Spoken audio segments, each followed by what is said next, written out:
Hello दोस्तों, आज हम जानवी कपूर की उलझ मूवी की स्टोरी को एक्सप्लेन करेंगे। मूवी की शुरुआत सुहाना भाटिया नाम की लड़की से होती है जो कि इंडियन एम्बेसी के लिए काम करती थी। प्रेजेंट टाइम में वो दिल्ली में रहती थी और हाल ही में उसका अपने बॉयफ्रेंड शांतनु से ब्रेकअप हुआ था। ब्रेकअप की बड़ी वजह यह थी कि सुहाना अपने काम में बहुत बिजी रहती थी, इसलिए वो शांतनु को टाइम नहीं दे पाती थी। दूसरी तरफ शांतनु का भी किसी से अफेयर चल रहा था। एंड फिर सीन नेपाल के काठमांडू का होता है, जहां सुहाना अपने सीनियर्स के साथ वहां के डिप्लोमेट से किसी स्पेशल मैटर को निपटाने के लिए गई थी। वहां सुहाना अपने टैलेंट के दम पर नेपाली डिप्लोमेट को मना लेती है, जिसे देखकर सुहाना के सीनियर्स उसकी काफ़ी तारीफ करते हैं और बदले में सुहाना का प्रमोशन कर दिया जाता है। इस प्रमोशन के कारण सुहाना लंदन की इंडियन एम्बेसी में सबसे युवा हाई डिप्टी कमिश्नर मतलब IFS ऑफिसर की पोस्ट पर अपॉइंट हो जाती है। प्रमोशन की न्यूज़ टीवी पर देखकर सुहाना और उसके परिवार वाले काफ़ी खुश होते हैं।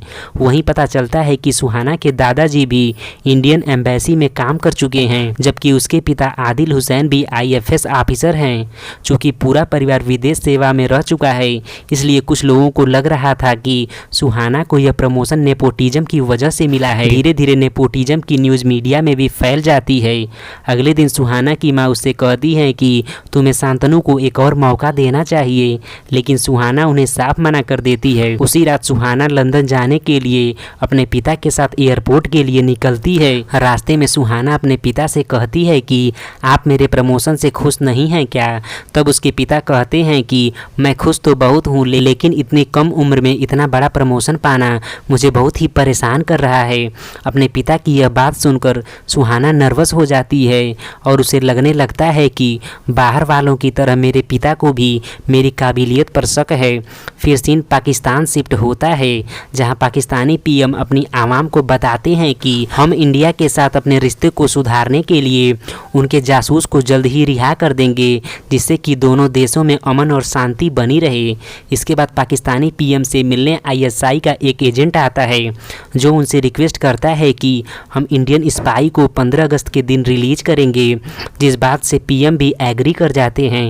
एंड फिर सीन लंदन का होता है, जहां सुहाना का ड्राइवर सलीम, जो कि एक रिटायर्ड पुलिसकर्मी होता है, उन्हें ऑफिस छोड़ने के लिए आता है, जो सुहाना से कहता है कि आप मेरी बेटी की तरह हैं और उन्हें अपने घर बिरयानी खाने के लिए इनवाइट करता है।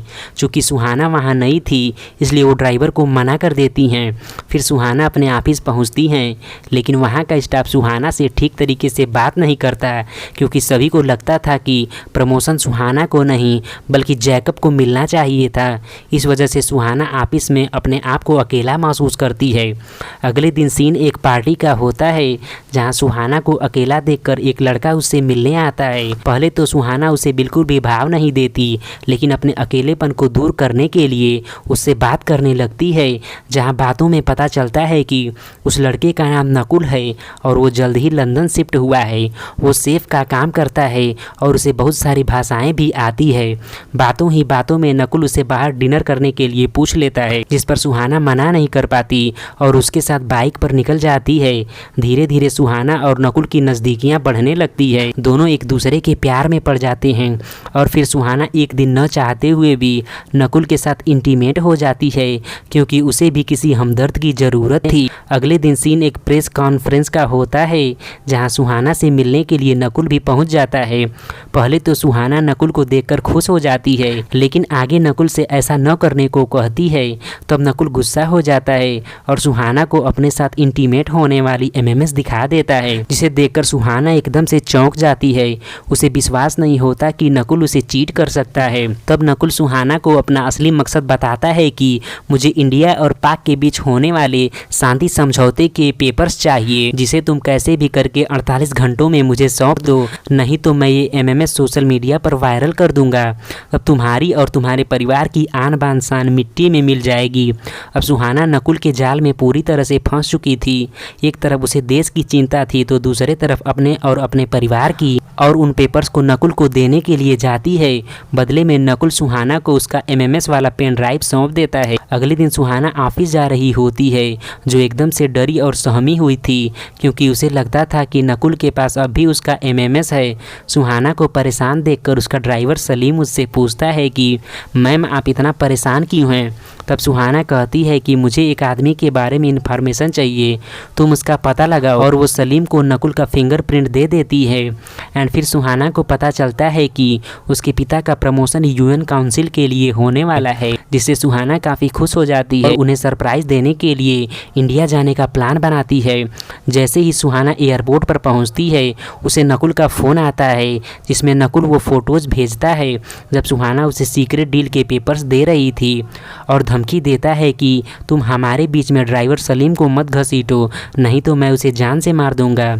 आगे नकुल सुहाना को उन फोटोज़ के दम पर ब्लैकमेल करते हुए कहता है कि मुझे 2 रॉ एजेंट्स की डिटेल चाहिए, नहीं तो मैं इन फोटोज़ को वायरल कर दूंगा। सुहाना को पता था कि अगर वो नकुल को उन एजेंट्स की डिटेल दे देगी तो वो उन्हें जान से मार देगा, लेकिन मजबूर होकर अगले दिन सुहाना ऑफिस में उन एजेंट्स की डिटेल कलेक्ट कर रही होती है। तभी उसे ऐसा करते हुए जैकब देख लेता है। एंड फिर सीन सुहाना का होता है, जो नकुल को डिटेल देने के दौरान उस पर हमला कर देती है, लेकिन नकुल उसमें बच जाता है। एंड फिर सीन सुहाना के घर का होता है, जहां सुहाना परेशान होकर सोच रही थी कि वो नकुल से छुटकारा कैसे पाएगी। तभी वहां जैकब आ जाता है, जो कि खुद एक रॉ एजेंट था। वो सुहाना से कहता है कि मुझे पता चल गया है कि तुम आईएसआई से मिली हुई हो, क्योंकि अभी हाल ही में आईएसआई ने हमारे 2 रॉ एजेंट्स को पकड़ लिया था, लेकिन बड़ी मुश्किल से उन्हें बचाया गया है, क्योंकि तुमने ही उनकी डिटेल्स आईएसआई को भेजी थी, और अब मैं तुम्हारा पर्दाफाश करके ही मानूंगा। जिस पर सुहाना जैकब को सारी कहानी बताने ही वाली थी, तभी जैकब को कोई शूट कर देता है और उसकी वहीं पर मौत हो जाती है। तभी वहां नकुल अपने साथियों के साथ आकर जैकब की डेड बॉडी को ले जाने लगता है, क्योंकि वो गोली नकुल ने ही चलाई थी, जो कि एक स्नाइपर भी था, जिसे देखकर सुहाना एकदम से डर जाती है। फिर सीन दिल्ली का होता है, जहाँ रॉ ऑफिस में पता चल चुका था कि लंदन की एम्बेसी में कोई गद्दार छिपा हुआ है, जो हमारी इन्फॉर्मेशन आईएसआई को भेज रहा है। इसलिए वो इन्वेस्टिगेशन के लिए लंदन एक टीम भेजती है। अगले दिन ऑफिस के बाहर सुहाना की मुलाकात रॉ एजेंट प्रकाश कामत से होती है, जो सुहाना से बात करने की रिक्वेस्ट करते हैं। तब सुहाना उन्हें अपने घर ले जाती है, जहां वे सुहाना से कहते हैं कि लंदन की एम्बेसी में एक ऐसा रॉ एजेंट है जो हमारी सीक्रेट आईएसआई को भेज रहा है।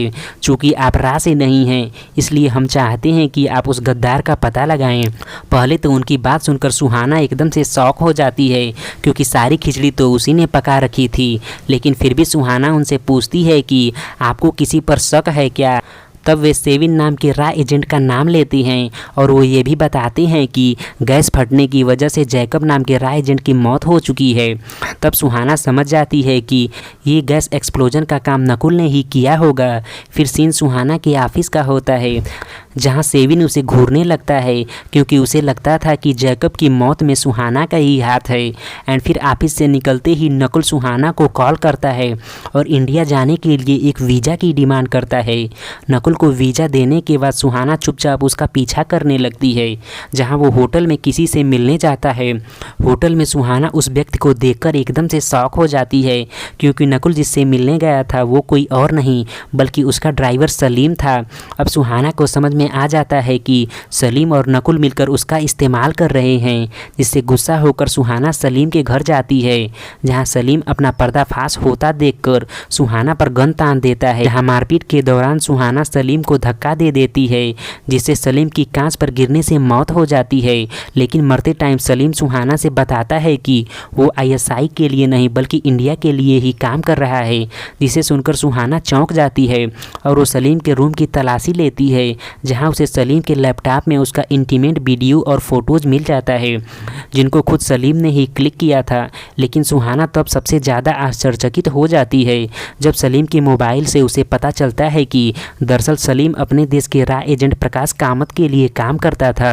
अब सुहाना को समझ में आ चुका था कि उसके डैड एकदम से सही थे, क्योंकि उसको प्रमोशन उसके टैलेंट के दम पर नहीं बल्कि एक साजिश के दम पर मिला था, जिससे कि सभी उसे ब्लैकमेल करके देश को बेचने का काम करते रहें। तभी वहां सेविन आकर सुहाना पर गन तान देता है, क्योंकि जैकब की मौत के बाद से ही सेविन सुहाना का पीछा कर रहा था और अब उसे विश्वास हो गया था कि सच में सुहाना आईएसआई के लिए काम कर रही है। लेकिन सुहाना सेविन को अपना एमएमएस और फोटो दिखाती है, जिससे सेविन को समझ में आ जाता है कि सुहाना तो बस केवल एक मोहरा है, असली गद्दार तो कोई और है। जिसके बाद सेविन सुहाना को एक सुरक्षित स्थान पर ले जाता है, है, जहां सलीम के फ़ोन पर प्रकाश कामत का मैसेज आता है और वो बताता है कि नकुल इंडिया पहुंच चुका है। तब वे समझ जाते हैं कि नकुल इंडिया में कुछ बड़ा प्लान करने वाला है, इसलिए सेविन और सुहाना इंडिया आ जाते हैं और सबसे पहले प्रकाश कामत का फ़ोन और वाईफाई हैक कर लेते हैं, जहां उन्हें पता चलता है कि नकुल 15 अगस्त के दिन पाकिस्तानी पीएम को गोली मारने वाला है, जो इंडिया में दोस्ती का हाथ बढ़ाने के लिए आ रहे हैं ताकि दोनों देशों के बीच अमन और चैन बना रहे, क्योंकि नकुल नहीं चाहता था कि इंडिया और पाक कभी एक हो। आगे सुहाना और सेविन को पता चलता है कि नकुल पाकिस्तानी पीएम को दरगाह में मारने वाला है, जिसके बाद वे दोनों दरगाह में पहुंच जाते हैं, लेकिन वहां काफ़ी टाइट सिक्योरिटी होती है, इसलिए सेविन और सुहाना दरगाह के अंदर नहीं घुस पाते। तब सुहाना सोचती है कि नकुल तो एक स्नाइपर है, वो दरगाह में थोड़े ना आएगा। जिसके बाद आसपास वो सर्च करती है तो उसे नकुल एक बिल्डिंग में दिख जाता है, जिसके बाद सुहाना नकुल को रोकने के लिए जाती है और वहाँ मारपीट के दौरान सुहाना घायल हो जाती है। जिसके बाद सुहाना अपना हेयर पिन निकालकर नकुल के गले में धंसा देती है, जिससे नकुल की मौके पर ही मौत हो जाती है। तब वहाँ सेविन भी पहुँच जाता है, जो सुहाना को सही सलामत देखकर खुश हो जाता है और वो कहता है कि तुमने अपने साथ अपने देश को भी बचा लिया। तभी उन दोनों को पता चलता है कि प्रकाश कामत कॉल करके इंडिया के फॉरेन मिनिस्टर से बताता है कि पाकिस्तानी पीएम को मारने का प्लान फेल हो गया है, जो कि प्रकाश कामत और फाइनेंस मिनिस्टर की सारी बातें सेविन के लैपटॉप में रिकॉर्ड हो जाती हैं। अब उन्हें पता चल चुका था कि प्रकाश कामत फाइनेंस मिनिस्टर के लिए काम करता है और फिर क्या रिकॉर्डिंग के दम पर प्रकाश कामत और फाइनेंस मिनिस्टर को गिरफ्तार कर लिया जाता है। एंड फिर सुहाना के पिता सुहाना से कहते हैं कि मुझे तुम पर गर्व है कि तुमने आज देश की लाज बचा ली। इसके बाद सुहाना और सेविन की बहादुरी से खुश होकर उन्हें दूसरा मिशन सौंपा जाता है और यहीं पर यह उलझ मूवी समाप्त हो जाती है। धन्यवाद।